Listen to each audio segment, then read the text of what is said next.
од оваа година, ако ги погледнеме резултатите, ќе видиме дека имаме намалување на компјутерскиот криминал за 7,4% во споредба со минатата година.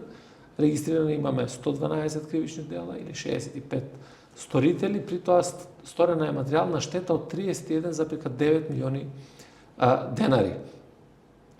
Овие од вкупно кривични дела кои што се направени во делот на компјутерскиот криминал, некаде 53, 47,3% се целосно расчистени и тоа е практично постигнатата вкупна ефикасност.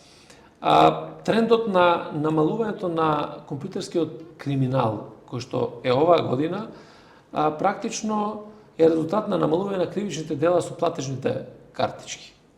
И тоа беше нешто што го правеше најмногу процентот на кривични дела.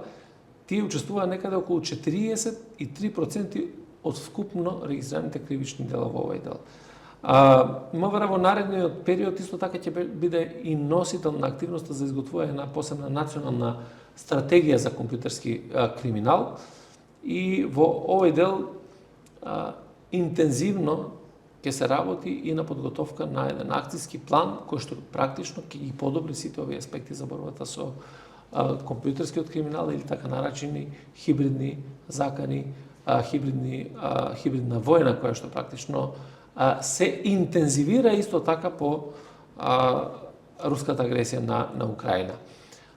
Говорот на омраза е неизоставен дел и тоа е еден вид на компјутерски криминал и тука значително е зголемен обемот на активности кои што го презема Министерството за внатрешни работи и при тоа работиме многу на градење на капацитетите за препознавање на говорот на омраза, подигањето на јавната свест кај граѓаните дека и тој говор на омраза треба да биде пријавен и да биде санкциониран и така може да констатираме дека бележиме сериозен напредок во вкупната борба против сајбер криминал.